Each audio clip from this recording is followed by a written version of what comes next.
Hi viewers, welcome to our channel. ప్రస్తుతం మనతో పాటు దాము బాలాజీ గారు, సీనియర్ జర్నలిస్ట్ ఉన్నారు. వారితో ఒకసారి మాట్లాడతాం. సార్ నమస్కారం. సార్ ఏపీలో వైసీపీ నేతల అరెస్టులు చూసి జగన్మోహన్ రెడ్డి గారికి మైండ్ బ్లాక్ అయిపోయినట్టుగా కనిపిస్తుంది సార్. ఆయనే చెప్తున్నారు, నా మైండ్ బ్లాక్ అవుతుంది అరెస్టులు చూస్తుంటే అని కూడా అన్నారు. ఈవెన్ తన కార్యకర్తల్లో తన నేతలు ఏదో ధైర్యం నింపేందుకు ఆయన మాట్లాడుతూ ఏ బుక్ లో అయితే ఆ బుక్ లో వాళ్ళ పేర్లు రాసుకోండి, మనం అధికారంలోకి వచ్చిన తర్వాత వాళ్ళకి చుక్కలు చూపిద్దామన్నట్టు కూడా ఒక ధైర్యం నింపే ప్రయత్నం అయితే చేశారు. మరోవైపు ఇటు తెలుగుదేశంలో చూసుకుంటే చంద్రబాబు నాయుడు గారు అండ్ లోకేష్ గారు వీళ్ళు అటు మోదీ గారిని, అమిత్ షా గారిని కలుస్తున్నారు వరుసగా కూడా. అంటే జగన్మోహన్ రెడ్డి గారిని అరెస్ట్ చేయించేమన్న ప్రయత్నం చేస్తున్నారా అని కూడా డౌట్లు ఎక్స్ప్రెస్ అవుతున్నాయి సార్. మరి ఈ నేపథ్యంలోనే ఈయన జగన్మోహన్ రెడ్డి గారికి మైండ్ బ్లాక్ అయిపోయిందా? అసలు ఏం జరుగుతుంది ఏపీలో? మరి ఇప్పుడు వైసీపీ కార్యకర్తల ఏ విధంగా ఉంది పరిస్థితి? మీరేం చెప్తారు సార్ దీనికి సంబంధించి? ఈ ప్రతిపక్షాలను వేధించడం అనేది ఇండియన్ రాజకీయాల్లో ఎప్పటి నుంచో ఉంది. ఇందిరాగాంధీ పీరియడ్లో కూడా సిబిఐని దానికోసం ఉపయోగించేవాళ్ళు. సిబిఐ ఇందిరాగాంధీకి వాచ్ డాగ్ అని అప్పుడు పిలిచేవాళ్ళు. చివరికి ఎమర్జెన్సీ బిట్ అయితే ఇంకా దారుణంగా ఆమె 1975 నుంచి 77 వరకు ప్రతిపక్షాలని, ప్రజా సంఘాల వాళ్ళని అతి దారుణంగా జైళ్ళల్లో పెట్టింది. సో ఇది ఎప్పటి నుంచో ఉంది. అయితే ఈ మధ్య కాలంలో ఇది మోర్ సిస్టమేటైజ్డ్ అయింది. ముఖ్యంగా మోడీ ప్రభుత్వం వచ్చినాక ఒకటి ఇన్వెస్టిగేటివ్ ఏజెన్సీలని ప్రయోగించి బెయిల్ రాకుండా కోర్టుల్ని మేనేజ్ చేసి న్యాయ వ్యవస్థలో లూప్ హోల్స్ని ఉపయోగించుకొని తర్వాత అన్లాఫుల్ యాక్టివిటీస్ ప్రివెన్షన్ యాక్ట్ కానీ, తర్వాత PMLA prevention of money laundering act కానీ, ఇలాంటి చట్టాల ద్వారా బెయిల్ రాకుండా చట్టాల్లోనే అలాంటి ఒక క్లాజుల్ని క్రియేట్ చేసుకొని బెయిల్ కోర్టులు ఇవ్వాలనుకున్న ఇవ్వలేని కండిషన్లు ఆ చట్టాలలో పెట్టి బెయిల్ రాకుండా ప్రాసెస్ ఇద్ద పనిష్మెంట్. ఎందుకంటే కన్వెన్షన్ రేట్ అనేది వెరీ 1-2% కూడా ఉండదు. బెయిల్ రాకుండా చూసుకొని ప్రాసెస్ ఇద్ద పనిష్మెంట్ అంటే మినిమం 6 నెలల నుంచి 2 years వరకు జైళ్ళల్లో పడేయడం, మళ్ళీ కేసులు పెట్టి వాళ్ళ మీద బెయిల్ రాకుండా చూసుకోవడం, ఇలా ప్రతిపక్ష నాయకుల్ని జైళ్ళల్లో పెట్టడం లేదా ప్రతిపక్ష నాయకుల్ని పొలిటికల్గా చంపేయడం, అలా మనం బతుకుండాలి. లేదా ప్రతిపక్షాలని లేదా సొంత సపోర్ట్ చేసే పక్షాలను కూడా చీల్చేయడం. ఈ కార్యక్రమం అనేది మోడీ ప్రభుత్వం బ్రహ్మాండంగా చేస్తుంది, సక్సెస్ఫుల్గా చేస్తుంది. దాన్ని ఇప్పుడు అన్ని పొలిటికల్ పార్టీలు కూడా మోడీ మోడల్ని తీసుకొని చేస్తున్నారు. అది జగన్ అయినా, చంద్రబాబు అయినా, రేవంత్ రెడ్డి అయినా, కేసీఆర్ అయినా, ఎవరైనా చేసేది ఇదే మోడల్లో ఉంది. దీన్ని ఎవరెవరి సామర్థ్యం మేరకు వాళ్ళు చేస్తున్నారు. ఇప్పుడు జగన్కి చుక్కలు చూపిస్తున్నాడు చంద్రబాబు. దానికి కారణాలు ఏంటని నేను గతంలో కూడా చెప్పాను. జగన్కి చుక్కలు చూపించడం అంటే ఏం చేస్తున్నాడంటే, ఒకటి సోషల్ మీడియా కార్యకర్తలను, జగన్ బలం అంతా కూడా మెయిన్ స్ట్రీమ్ మీడియా కాదు, చంద్రబాబుకి మెయిన్ స్ట్రీమ్ మీడియా బలం ఈ దేశంలోనే ఇంకెవరికి లేదు. మోడీని వదిలేస్తే ఈ దేశంలో ఇంకే సీఎంకు కూడా చంద్రబాబు, ఏ రాజకీయ నాయకుడికి కూడా చంద్రబాబుకున్న మీడియా బలం అనేది లేదు. చంద్రబాబుకి 4-5 రకాల బలాలు ఉంటాయి. ఒకటి మీడియా బలం. మీడియా బలం అనేది ఆయన ఈనాడు దగ్గర నుంచి స్టార్ట్ చేశాడు. ఎన్టీఆర్ లాంటి బ్రహ్మాండమైన కరిస్మా పర్సనాలిటీనే ఎత్తి అవతల పడేయగలిగాడు చంద్రబాబు. దానికి ప్రధాన కారణం అప్పట్లో ఈనాడు, తర్వాత ఆంధ్రజ్యోతి, వీళ్ళు గట్టిగా నిలబడ్డారు. సో అప్పటి నుంచి మీడియా బలం ఏందో ఆయనకు తెలుసు, బ్రహ్మాండంగా ఆయన చూసుకుంటాడు. రెండోది కులం. చంద్రబాబు కులం అయిన కమ్మ సామాజిక వర్గం ఆంధ్రప్రదేశ్లో ఫస్ట్ బిజినెస్ లేక ఎంటర్ అయ్యారు. ఎందుకంటే వాళ్ళు జమీందారులుగా 18th 19th centuryలో ఉన్నారు. వాళ్ళకి కాటన్ దొర వచ్చి అక్కడ కృష్ణానది మీద ధవళేశ్వరం మీద బ్రిడ్జిలు కట్టడం వల్ల వాటర్ ఇది వచ్చింది. రెండోది కార్నవాలిస్ వచ్చి ట్యాక్స్ సిస్టమ్ని మార్చాడు, ల్యాండ్ ట్యాక్స్ సిస్టమ్ని. అప్పటి వరకు పంటల మీద ఉండే ట్యాక్స్ని ల్యాండ్ కొలతలేసి ఏ ఊరికి ఎంత ల్యాండ్ క్లియర్గా చెప్పి ఈ ల్యాండ్కి ఇంత ట్యాక్స్ అనేది ల్యాండ్ మీద ట్యాక్స్ ఫిక్స్ చేశారు. ఎప్పుడు వాటర్ ఒకటి వచ్చింది, పంటల మీద ట్యాక్స్ పోయింది. దాంతో కమర్షియల్ క్రాప్స్ వేశారు. కమ్మా సెక్షన్ వాళ్ళ దగ్గర ల్యాండ్స్ ఉన్నాయి. కమర్షియల్ క్రాప్స్ వేయడం వల్ల పక్కనున్న టౌన్స్లో వ్యాపారాలు, ట్రేడ్ అనేది పెరిగింది. ట్రేడ్ తర్వాత వాళ్ళకి అగ్రో బేస్డ్ ఇండస్ట్రీస్లోకి వాళ్ళే ఎంటర్ అయ్యారు. ఎరువుల ఫ్యాక్టరీలు, చెరుకు ఫ్యాక్టరీలు, ఇలాంటివి అంతా కమ్మా సెక్షన్ ఎంటర్ అయ్యారు. అట్లా అగ్రికల్చర్ నుంచి కమ్మా సెక్షన్ వ్యాపారాలకి, ట్రేడింగ్లోకి ఎంటర్ అయ్యారు. ఎప్పుడైతే వ్యాపారాలు, ట్రేడింగ్లో అర్బన్ స్పేస్లోకి వాళ్ళు వచ్చారో అక్కడ వాళ్ళ పిల్లల ఎడ్యుకేషన్ అనేది పెరిగింది. అక్కడ నుంచే సినిమా ప్రొడ్యూసర్లుగా వాళ్ళు, అలాగా హీరోలుగా తర్వాత కాలంలో వచ్చారు.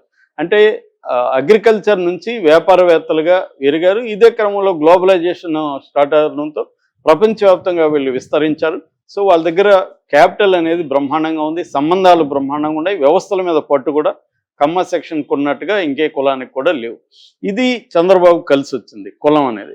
మూడవది, వ్యవస్థల్ని మేనేజ్ ఎలా చేయాలో చంద్రబాబు తెలిసినట్టుగా ఎవరికి తెలియదు. చిన్నప్పటి నుంచి కూడా ఆయన ఏ వ్యవస్థల్లో ఆయనకి దీర్ఘకాలిక దృష్టి ఉంటుంది. ఎప్పుడైనా రాజకీయ నాయకుడికి స్ట్రాటజీ, టాక్టిక్స్ అంటారు. టాక్టిక్స్ ఏమో దగ్గరగా ఉన్న విషయాల్ని చూడడం, అంటే సమీపంలో ఉండే స్ట్రాటజీలు ఇప్పటికే ఏం కావాలో అది చూడడాన్ని టాక్టిక్స్ అంటారు. ఒక దీర్ఘకాలిక దృష్టితో లాంగ్ టర్మ్ దీంతో ఉండే ప్లాన్ని వ్యూహం అంటారు, స్ట్రాటజీ అంటారు. ఈ రెండు రకాల ఇవి కూడా చంద్రబాబు, ముఖ్యంగా ఆయన విజనరీ అనేది అందుకనే. విజనరీ అంటే ఆయన ఇంకొక 15 years తర్వాత, 20 years తర్వాత మనకి వ్యవస్థలో పట్టుండాలంటే ఇప్పుడే ఈ వ్యవస్థల్లోకి మన మనుషుల్ని కింది స్థాయిలో పెట్టేస్తే వాళ్ళు ఎదుక్కుంటూ వస్తారు. వాళ్ళ ఎదుగుదలను కూడా మనం హెల్ప్ చేసుకుంటూ రావాలి. ఒక చిన్న స్థాయిలో జడ్జిగా పెట్టామనికి ఈ జడ్జి సుప్రీంకోర్టు వరకు వెళ్తాడు, ఈ ఒక లాయర్ని పెట్టే సుప్రీంకోర్టు వరకు వెళ్తాడు, ఒక పోలీస్ దీంట్లో చేరిస్తే అతను డీజీపీ వరకు వెళ్తాడు, ఒక సిబిఐలో చేరిస్తే అతను ఇలాగా తనే చేర్చడం, ఆల్రెడీ చేర్చిన వాళ్ళని కొనడం. సో రేటు పెడితే ప్రతి ఒక్కడికి ఒక ₹1 కోటి సరెండర్ కానివాడు 100 కోట్లకి సరెండర్ అవ్వచ్చు. కాబట్టి ఎవడు దేనికి పడతాడో చూడడం. ఇంకొక మందికి హీరోయిన్ల పిచ్చి ఉంటుందా, హీరోయిన్లు పంపించు. ఇలాగే వాళ్ళకి ఏ బలహీనతలు ఉన్నాయో వాటిని పెట్టుకొని కొంతమందిని చేసుకోవడం, కొంతమందిని తనే పంపించడం, ఇలాగ వ్యవస్థలని తన కంట్రోల్లో పెట్టుకోవడం. ఇక నాలుగవది పార్టీని బ్రహ్మాండంగా నిర్మించడం కూడా చంద్రబాబు లాగా ఎవరికి చేత కాదు. పార్టీని, కార్యకర్తల్ని బాగా చూసుకోవడం, పార్టీలో వివిధ వ్యవస్థల్ని నిర్మించడం, అవన్నీ కూడా ఎన్టీఆర్ పీరియడ్లో చంద్రబాబు కంట్రోల్లో ఉంది. అందుకే అది కూడా ఆయనకు పనికొచ్చింది. ఇక ఐదవది, ఇతర పార్టీల్లో కూడా నీ మనుషులను పెట్టాలి. ఎందుకంటే ఏ పార్టీ ఎప్పుడు అధికారంలోకి వస్తుందో తెలియదు. ఆ పార్టీలో నీ మనుషులు ఉన్నారనుకో, అవసరం వచ్చినప్పుడు, క్రైసిస్ వచ్చినప్పుడు పనికొస్తారు. ఈ 5 రకాల సపోర్ట్ సిస్టమ్స్ అంటాం, దీన్ని చంద్రబాబు డెవలప్ చేసుకున్నాడు. ఇది ఎవరికీ లేదు. అందుకనే జగన్ అధికారంలో ఉన్నా కూడా చంద్రబాబు జగన్నే వేధించగలిగాడు, కానీ చంద్రబాబుని జగన్ వేధించింది తక్కువ. జగన్కి ఏంటంటే, జగన్కి ఇవేవి ఈ కైండ్ ఆఫ్ రాజకీయాలలో జగన్కి అనుభవం లేదు. జగన్ అంతా ఏంటంటే అటాక్ చేయడం, తను ప్రజలు అనుకోవడం, మిగతా ఎవరిని కేర్ చేయకపోవడం, ఏ వ్యవస్థల పట్ల ఇంట్రెస్ట్ లేకపోవడం. అతనంతా కూడా ఫ్యాక్షనిస్ట్ స్టైల్ జగన్ది. ఎవరైనా ఉంటే ధైర్యంగా వెళ్ళి కొట్టడం. ఈ ధైర్యం వల్ల తనకు ఒక గ్రూప్ ఏర్పడతారు, వీళ్ళు అనుచర వర్గంగా మిగిలిపోతారు. సో అతనేమనుకున్నాడు, జనానికి ఏం కావాలో అది నేను ఇస్తే, నాకేం కావాలో అది జనం ఇస్తారు అనే ఒక సింప్లిస్టిక్ దీంట్లోకి వెళ్ళిపోయాడు జగన్. అది వర్కౌట్ అయ్యింది కూడా ఆయనకి, ఒక దఫ అయింది. పాదయాత్రలు చేసి జగన్ మంచి పేరు తెచ్చుకున్నాడు. తర్వాత ఏమనుకున్నాడు అతను, ఎమ్మెల్యేలను పక్కన పెట్టు, కార్యకర్తలను పక్కన పెట్టు, అందరిని పక్కన పెట్టు, ఓన్లీ ప్రజలకి ఏం కావాలో అది నేను ఇస్తా, ప్రజలకి ఇది ఇవ్వడానికి వాలంటరీ సిస్టమ్ పెట్టుకున్నాడు. ఈ వాలంటీర్లకు కూడా లాయల్టీ కానీ ఏముండదు.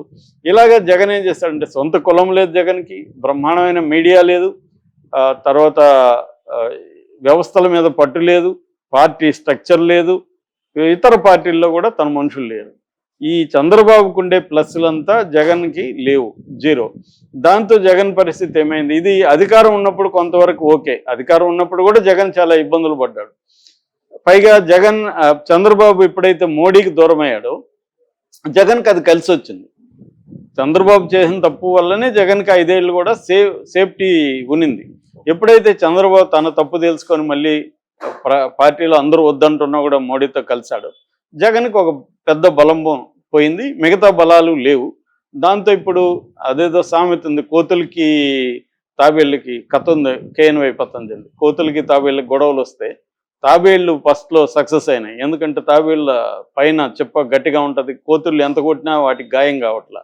అప్పుడు కోతులు అలసిపోయి ఏం చేయాలో తెలియకపోతే ఒక తెలివైన ముసలి కోతి సలహా ఇచ్చింది, వాటిని ఇట్లా తిప్పేసి కొట్టండి అని. సో తాబేళ్ళని అన్ని ఇట్లా తిప్పి కొట్టేసరికి అన్ని చనిపోయినాయి. ఇది కథ. అలాగా జగన్కి అధికారం అనే ఒక లేయర్ ఉండడం వల్ల జగన్ సేఫ్ అయ్యాడు. జగన్ ఎప్పుడైతే అది పోయిందో తిప్పి కొట్టారు ఇప్పుడు. సో జగన్ పరిస్థితి ఏమైపోయింది, ఒక పక్క సోషల్ మీడియా బ్రేక్ అయిపోయింది, రెండో పక్క నాయకులు జైళ్ళల్లో నెలల తరబడి కూర్చుంటున్నారు. ఆయన పేరేమి పిన్నెల్లి రామకృష్ణారెడ్డి దగ్గర నుంచి నందిగం సురేష్, వల్లభనేని వంశీ, పోసాని కృష్ణమురళి, తర్వాత ఇప్పుడు లేటెస్ట్గా ఓఎస్డి కృష్ణమోహన్ రెడ్డి, ధనంజయ రెడ్డి, కసిరెడ్డి రాజశేఖర్ రెడ్డి, గోవిందప్ప, బాలాజీ, సజ్జల శ్రీధర్, ఎంతమంది పేర్లు చెప్పొచ్చు మనం. వీళ్ళందరూ జైళ్ళల్లో ఉంటే వాళ్ళని విడిపించే నెట్వర్క్ కానీ బలం కానీ జగన్కి లేదు. చంద్రబాబు అయితే ఆగమేఘాల మీద సుప్రీంకోర్టుకి అర్ధరాత్రి జడ్జిని ఇంటి తలుపు తట్టి కూడా విడిపించగలడు. ఇతనికి జగన్కి లేదు. ఇతనికి ఉండేది ఎవరు? పొన్నవాళ్ళు సుధాకర్ రెడ్డి. అతను చూస్తేనే అతను అడ్వకేటా లేకపోతే ఊర్లలో ఏజ్ అయిపోయేది కథలు చెప్తుంటారు అలాంటి వ్యక్తి అన్నట్టుగా ఉంటాడు. లిటిగెంట్ లాగా ఉంటాడు తప్ప ఒక స్ట్రాంగ్ అడ్వకేట్ లాగా మనకే అనిపించడు. ఇంకా జడ్జిని ఏమి ఇంప్రెస్ చేస్తాడు ఆయన? అలాంటి వాళ్ళని పెడుతున్నాడు. చంద్రబాబు ఏం చేస్తున్నాడు? ఇప్పుడు కూడా చిన్న ముందస్తు బెయిల్ డిస్కషన్కి కూడా సిద్ధార్థ లూథరన్ రంగంలో తీస్తున్నాడు. ఆ మధ్య ఏదో లెక్కలు వచ్చాయి. 6 నెలలకి 5 నెలలకు అతనికి 2,86,00,000 పే చేసింది ఏపీ స్టేట్ గవర్నమెంట్.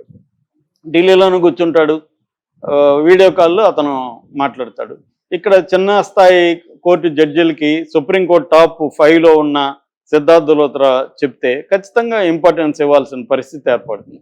అలాగా చంద్రబాబు చిన్న పామునైనా అతిపెద్ద కర్రతో కొడుతుంటే ఇతను పెద్ద పాముని చిన్న కర్రతో తోక గుచ్చుతున్నాడు జగన్.